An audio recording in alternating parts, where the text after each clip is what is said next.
Okay, boys and girls, so our build didn't go quite as well as I was hoping. It turned out that some of that used equipment that we had, the main thing was the motherboard had a bad slot, and so we can't run our video card at 16x. It would only run at 1x, and as you know, that's no bueno.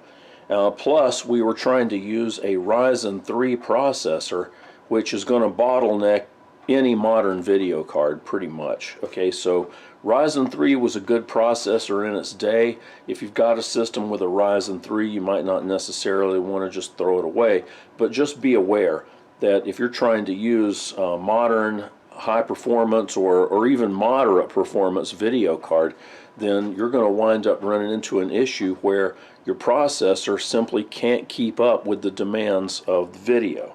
So we've figured out a way around that. What I have here is a AMD Ryzen 7 5800 XT. Now this thing supposedly will clock up to 4.85 gigahertz. We're going to test it and find out. This thing's brand new in the box, just came in the mail. Got that. The other thing, now, okay, I'm a little bit of a I have a little bit of bias, I guess. I really like these Asus ROG motherboards, Republic of Gamers. Okay, not that we need to necessarily have every single machine we build be a gaming rig, but this is just a good high quality motherboard, and it is designed, you know, because it's a gaming motherboard. This thing is designed specifically for people that want to overclock and tweak and, you know, make little modifications to their system to try to milk a little bit more gaming performance out of it. We're not quite in that category, okay? We're not running like a super fast video card or anything like that, but this is good quality stuff. It's designed, you know, to take a little more stress. Now, there's nothing wrong with other motherboards. Don't get me wrong. I mean, MSI Tomahawk, that's a good board. The Asus Tough Gaming, that's a good board. I'm just partial to these ROG Strix because I've used these before and had really good luck with them. Okay, so what we're going to have to do, we're going to have to deassemble and reassemble our computer. So stand by for that action. Well, here we are once again with our giant Cooler Master chassis, and with the help of our handy toolbox here, we're going to go ahead and go to work on this thing. Alright, so, oh man, this was a bunch of work to put together. Now I've got to take it all apart again. Alright, so I guess first things first, let's take stuff out in the order that it was put in. So, or I guess really reverse order. Alright, so the first thing we're going to take out is our video card. That was the last thing that we put in. This video card is actually a pretty nice one. It's GeForce RTX. It's a 3050, which is not a super high performance card, but it's going to be more than ample for our needs. Okay, now the next thing that's going to go is this cooler tower. So with the help of my screwdriver here, I'm just going to loosen this up.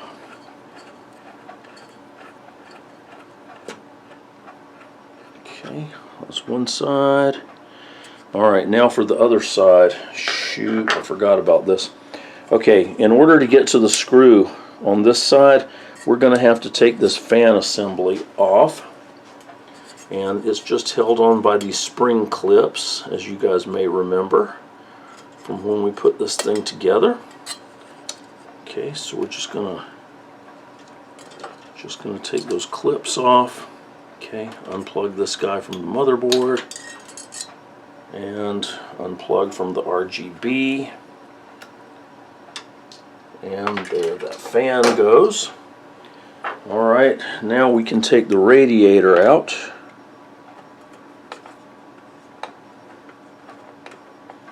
In my spare time, I also do auto mechanicking. Believe you me, this radiator is much easier to take out than one from a Nissan Maxima.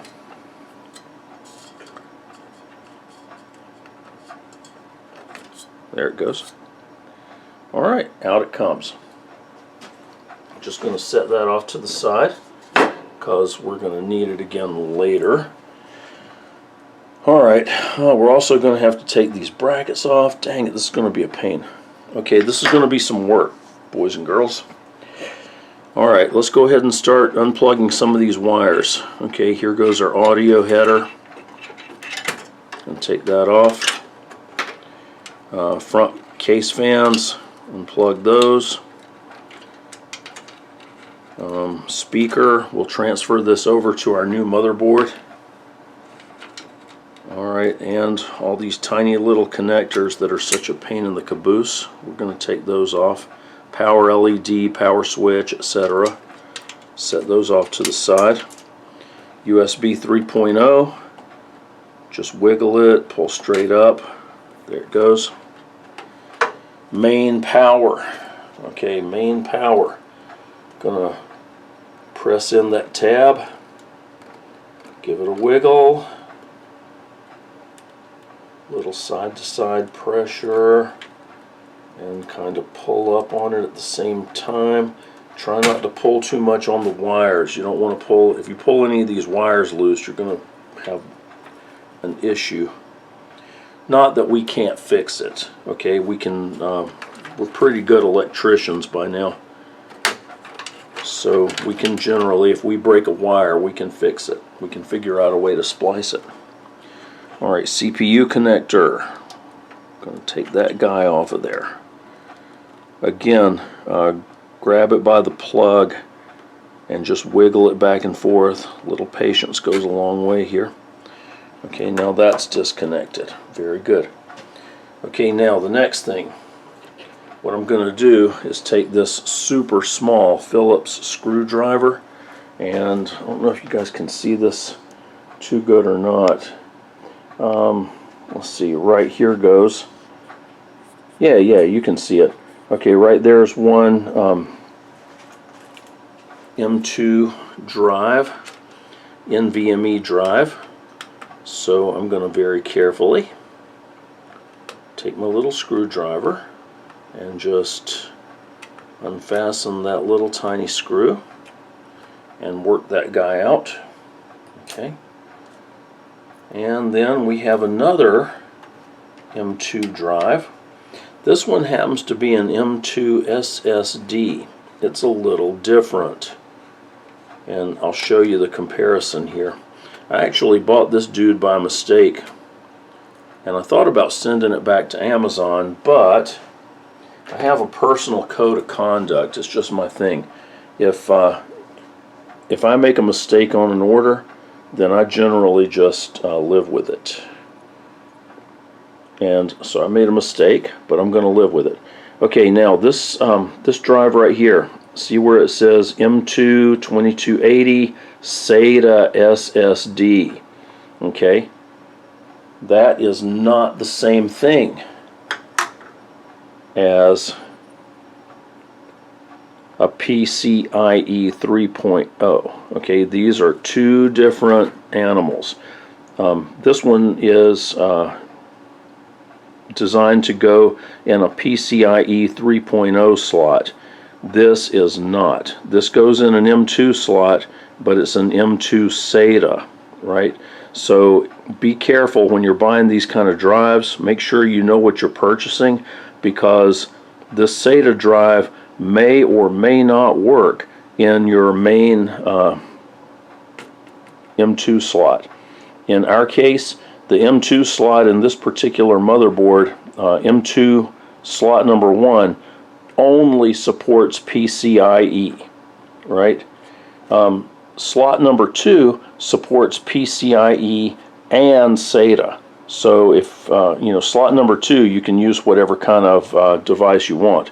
But slot number 1 is picky, PCIe only. So just something to kind of be aware of whenever you're making your purchases. Alright, now RAM modules. I want to be very careful with these guys because I don't want to mess them up. I don't want to have to buy more equipment. I've already spent enough money on this rig. Okay, so I'm just gonna loosen this and then slide this guy straight up, kind of rock it a little bit, a little side to side, being very gentle. Okay, and out that comes. And put it over to the side. Okay, and I know you guys are probably wanting to bust on me for not wearing my ESD strap. I'm sorry about that. I left it over in the other classroom. Alright, so memory modules are out. Alright, now I'm not going to remove this rear case fan. I'm just going to leave it right where it is. I'm going to just unplug it from the motherboard, put the wires over the side. Alright, there we go. Now our motherboard is ready to pull out. And I'm just going to leave that Ryzen 3 chip in it. I'm not going to transfer that anywhere. I'm just going to leave it right there in the motherboard. So if somebody else wants to play with this board, they're welcome to. There's, like I was saying earlier, there's nothing really wrong with it except for this first 16-channel PCIe slot. It will only run on channel 1. So if you put a video card in there, then your video card's going to be hideously bottlenecked, and it just does not work. The performance is just way low. I mean, it drags. So yeah, the motherboard works, but has limitations. And I think that whoever had this motherboard before me, they had a pretty high performance video card in here that drew a lot of power. It was like an R9 290 or something like that. Drew a whale of a lot of power. I think that over the years this slot probably got somewhat damaged. I don't know. I mean, I've tried to clean it out, but no joy. So we're just going to replace the motherboard. Motherboard's about 150 bucks, and we're going to spend 150 bucks trying to figure out what's wrong with that stupid slot. So just replace the motherboard. Alright, I'm not going to make you guys watch me unbolt this thing. But you know, we'll be back in a few minutes after I've got this chassis cleaned out, and then we'll install our new motherboard.